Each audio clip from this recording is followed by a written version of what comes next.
Hey everybody, it's me as always, your host Gambit896, and I'm back once again with another video for you guys. Today I'll be reviewing The Spider, Volume 1, The Terror of the Zombie Queen. This is written by David Liss and illustrated by Colton Morley, and as you can see from the spine, this series is published by Dynamite, and this first trade collects the first 6 issues of the series. For those of you who don't know, the Spider was a character that was created during the pulp era of heroes, along with such other characters as the Shadow. The Spider was created back in 1933 by a gentleman by the name of Harry Steger, which was actually the character of the Spider was actually a competition or an answer to the character of the Shadow. So this series by David Liss, published by Dynamite, is an updating of the character of the Spider, aka Richard Wentworth, and it's set in contemporary times in New York City. And the first issue opens up with the Spider dispensing his own brand of justice to some criminals who have set up a human smuggling operation into New York City. This first opening panel is really cool by Colton Morley. As you can see, it's kind of the body of a spider, almost kind of motif.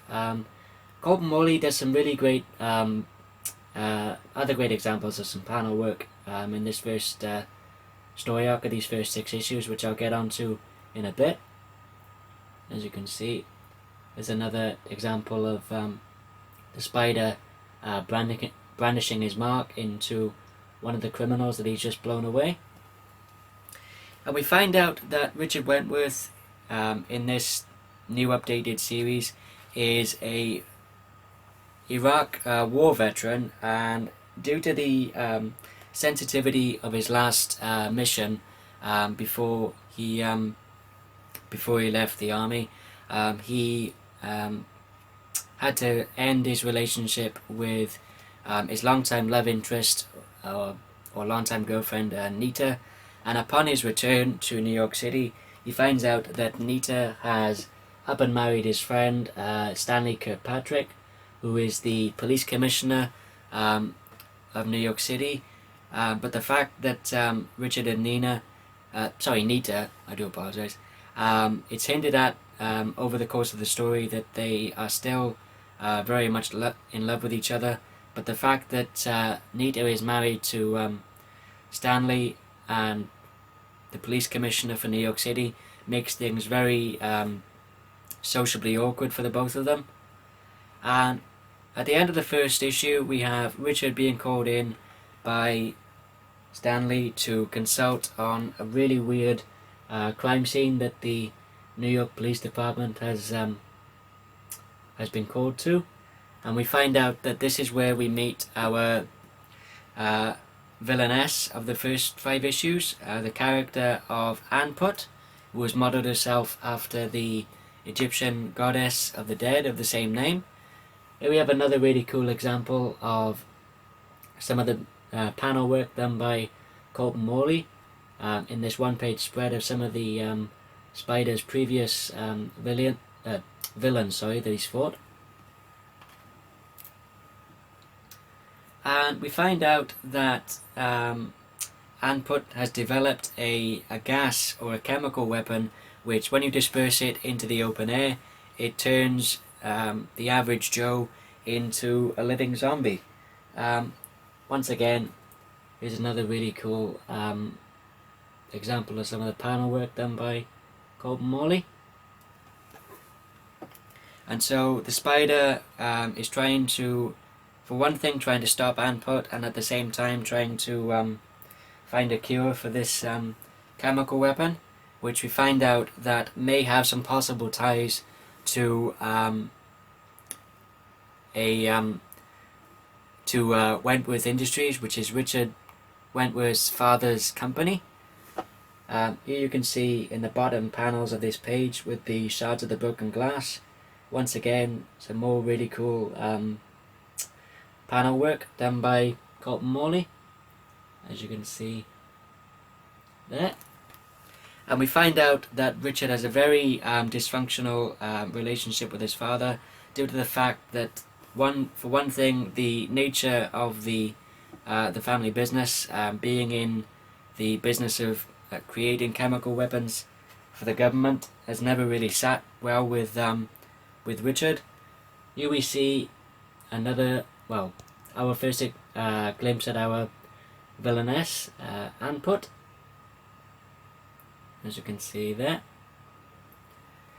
Really cool artwork done by Colton in this first story arc. He kind of goes for a semi-stylized realism look to his artwork, which I really like. And we later find out that we get some flashbacks to Anput's upbringing, and also there's a really cool plot twist at the end of the 5th issue, with as to what Anput's motivations are, as to why she is doing the things that she does. There's some really cool character moments in the earlier issues, where in a monologue, Richard comments on the fact that he has faced some insane criminals in the past, but this new villain, or this new villainess of Anput, is a whole different type of villain that he's faced, and a whole different kind of ball game. For those of you who are fans of the Shadow, is a really cool little nod and a wink to the character in this advertisement billboard on the top of this taxi, which you can see as Richard is trying to commandeer, shall we say. So I just thought I'd throw that in for you guys. And here we see that Anput is really upping her game in terms of her attacks on the citizens of New York City, as she's attacking a baseball game at the Citi Field Stadium, as you can see there. This is my first exposure to anything by David Liss and Colton, both as a writer and an artist, and I really like this this series, and the character of the Spider is really cool. He's kind of a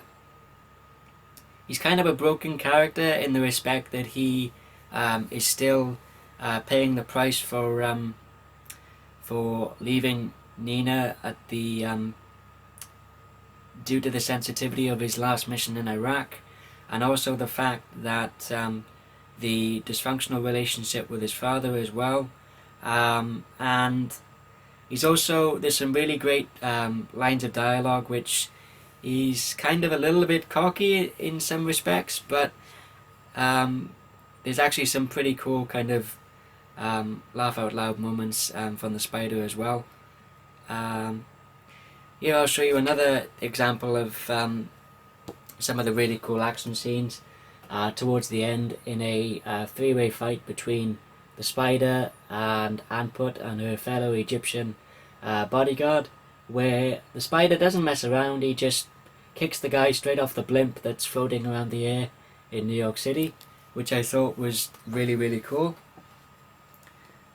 This is my first exposure to actually anything in terms of pulp heroes, or in this case, like I said, updating or bringing the hero into the modern day. And yeah, like I said, I really enjoyed this. The 6th issue is a standalone story with some flashbacks to Richard's time in Iraq, as you can see there. And we also have him meeting up with an old acquaintance of his from Iraq as well. And we have the Spider going up against the this new villain in this one and done story arc, or one and done story, sorry, of the Wingman. And nobody knows who the Wingman is, but there's some really cool story and character moments where Richard has managed to deduce who the Wingman is. And the only person who knows the Wingman's identity is his right-hand man, who we see has captured Richard's old acquaintance from Iraq, and some of the stuff he says he's going to do to this guy is really, really messed up, and the wingman's right-hand man is pretty much your bona fide psychopath. As you saw just then, more really cool panel work from Colton Morley, and here we see that the wingman, his kind of signature thing is he has a very psychedelic psychic relationship with birds, which enables him to control them and to do his bidding. The birds are more than likely pigeons, in all honesty. Like I said, here's some really cool character moments, like I said, of Richard trying to deduce where the wingman will strike next, and like I said, he manages to deduce the wingman's identity and essentially stop the wingman as well at the same time. Yeah, like I said, overall I really enjoyed this. I thought this was a really great opening story arc. The writing by David Liss is really solid, along with the artwork by Colton Morley. If you're a fan of pulp heroes like the Shadow, like the Spider, like the Green Hornet, or if you're looking for anything sort of more kind of indie-ish to get into, or if you just want something really interesting, really fun, and really great to read, then I definitely think The Spider by David Liss from Dynamite is definitely worth looking into. If I had to give this first volume a rating, I'd give it a 4.5 out of 5. And like I said, definitely recommend you guys check it out. And that about concludes this review video, guys. Thank you everybody for watching. Hope you all enjoyed this video. If you did, give it a thumbs up. If you didn't like it, give it a thumbs down. As always, feel free to leave a comment below in the comment section. If you're new to my channel and this is your first time viewing one of my videos and you'd like to see more, please feel free to click the button which says subscribe down there. And until next time, this is Gambit896 signing off, and I'll see you guys next time. Take care.